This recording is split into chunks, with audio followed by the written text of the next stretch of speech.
Hello, and welcome to another vlog.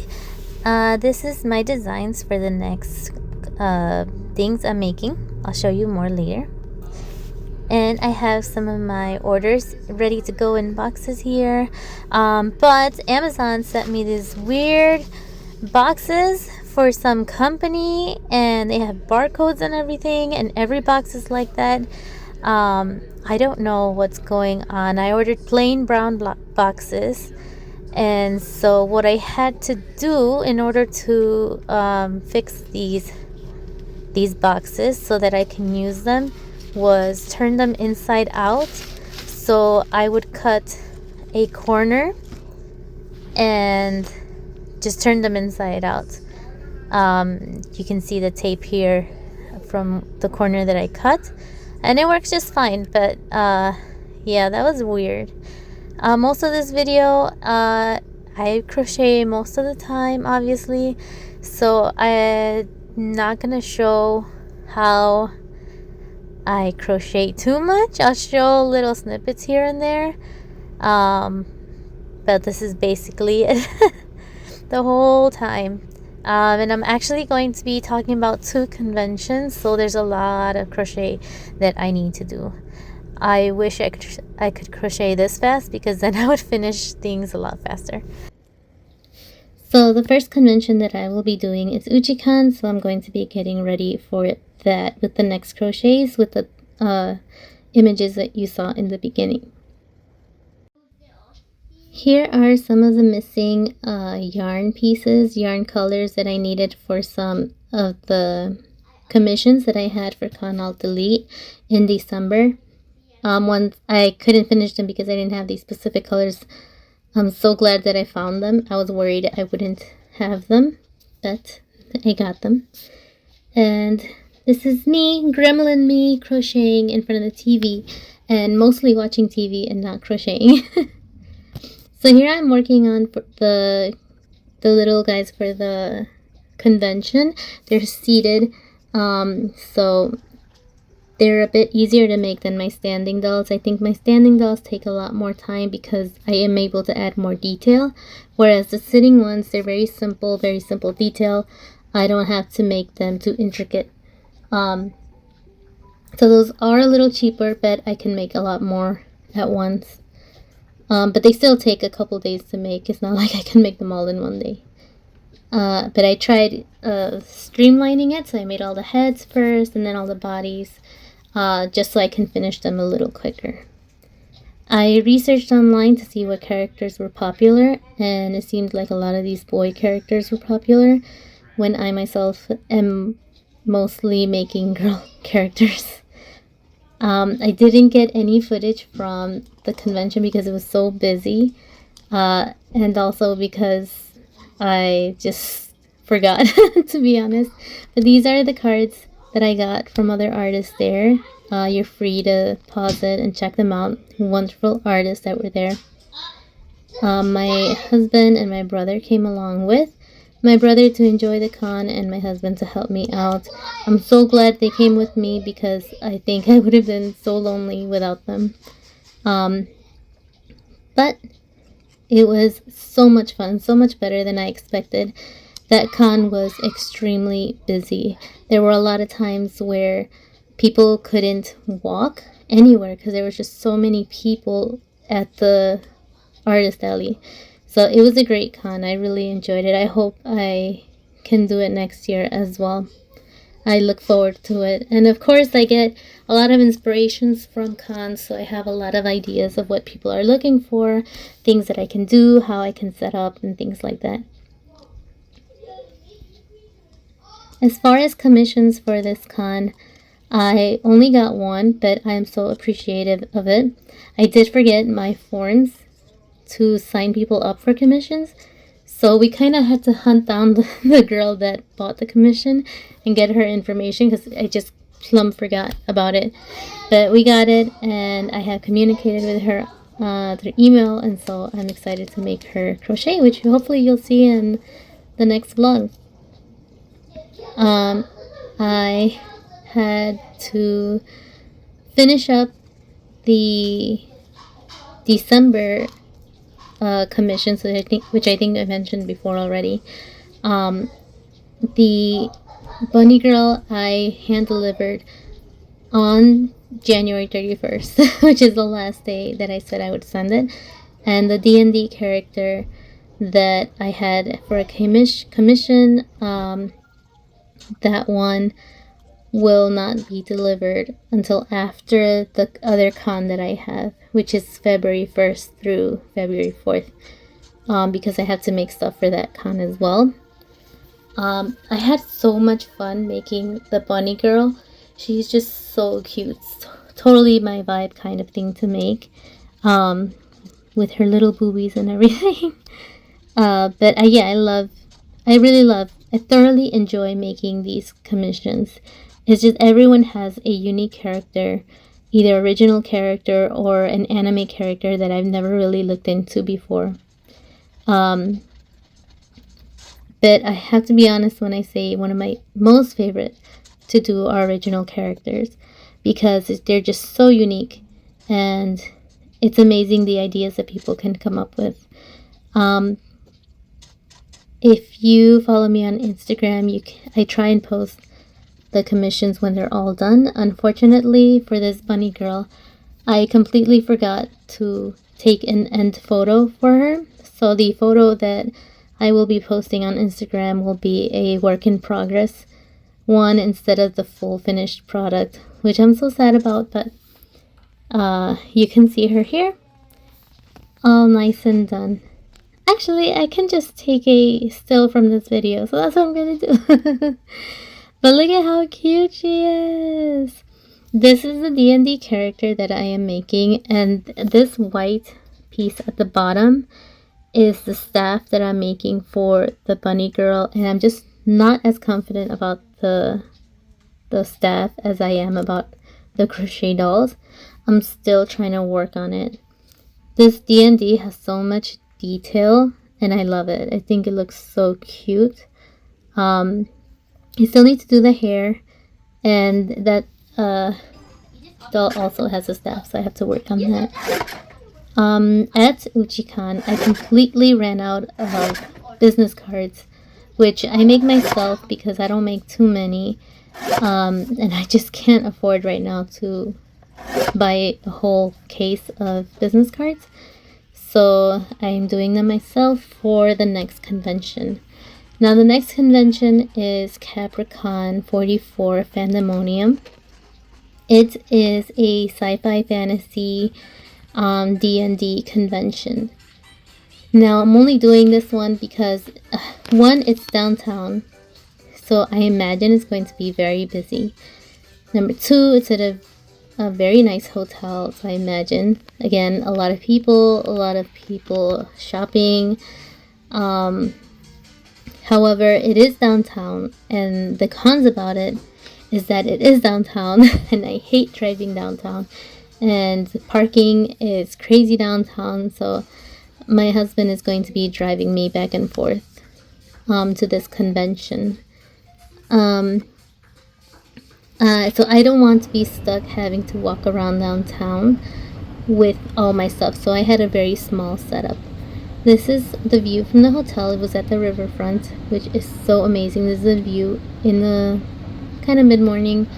Look at all the beautiful buildings downtown. I love downtown Chicago. It's amazing. I've been living here my whole life, but it's just a hassle. This is the setup I had at first. The first day. Now this con was 4 days, so you can see how small it is. I tried not to bring too many anime things, and I made some new D&D things.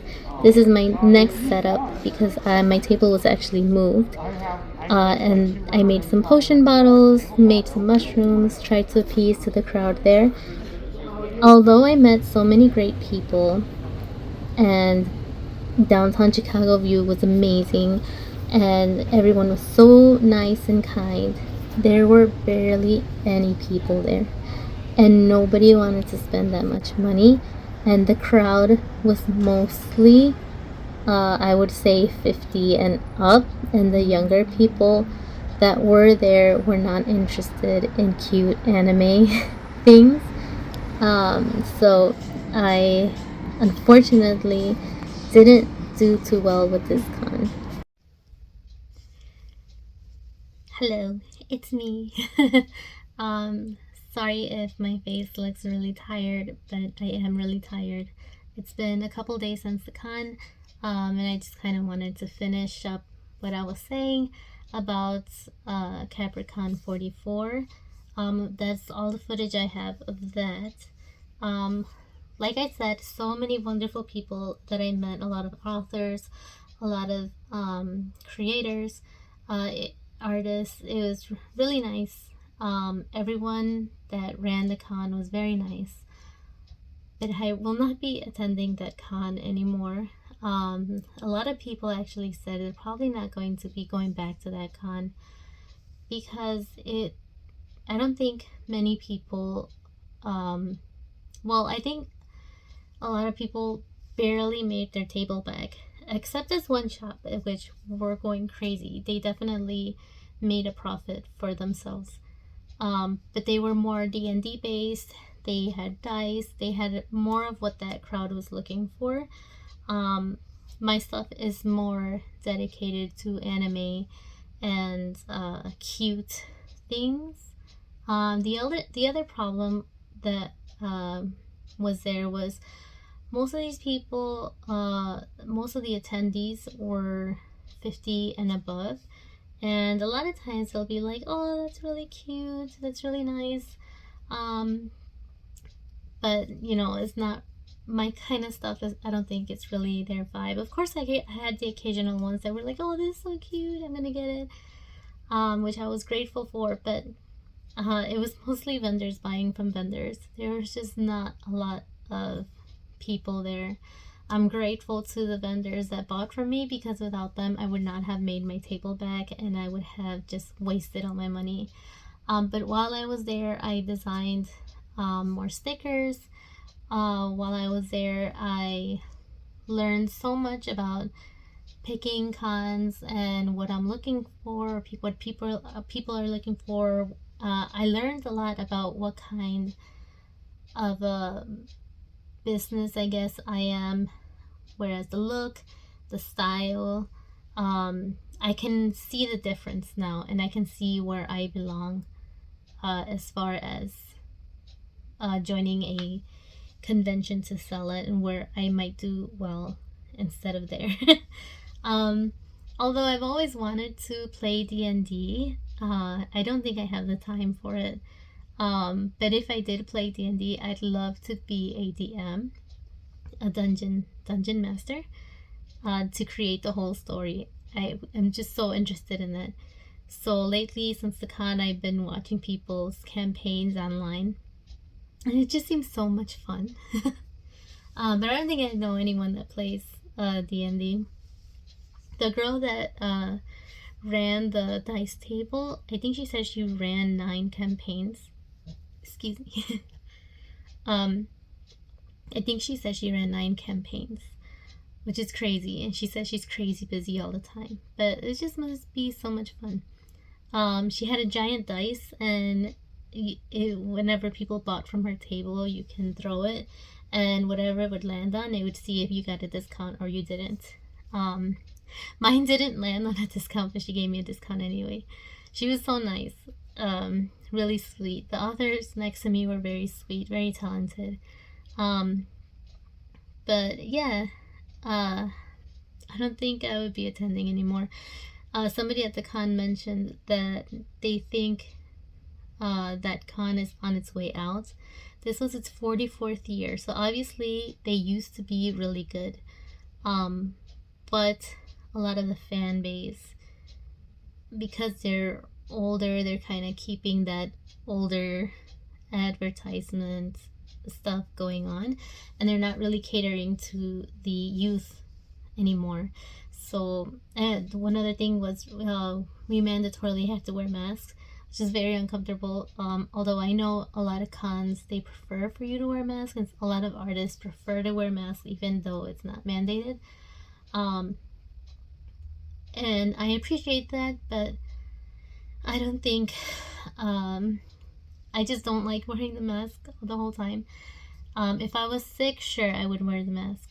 But I'm not sick anymore, and it was just very uncomfortable. I couldn't breathe. I couldn't really talk to people comfortably. I couldn't eat snacks. I couldn't drink water.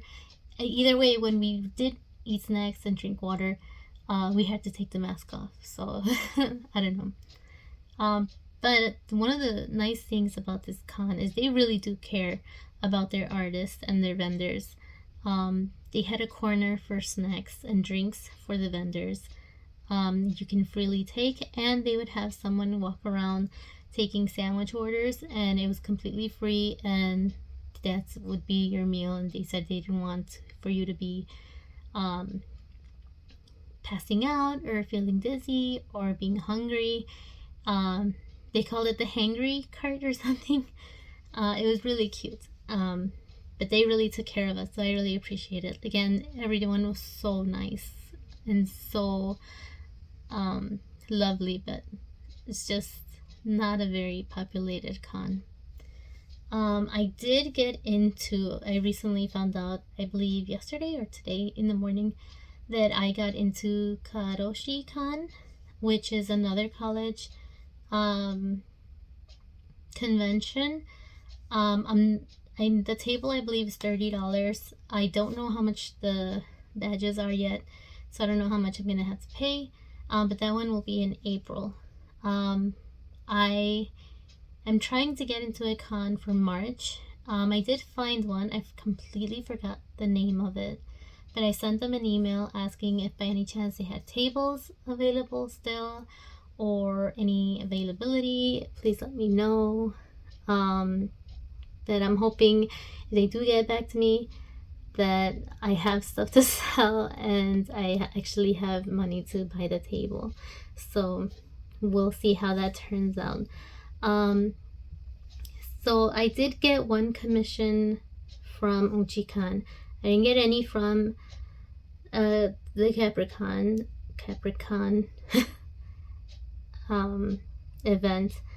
So if you're interested, I still have plenty of availability for commissions, for my crochet commissions. If you have any questions, you can comment here, or you can leave me a message on Instagram. You can email me, or you can go right away to my form on my links page for my commissions. And if you're interested, I have the prices there. But yeah, that's what's going on.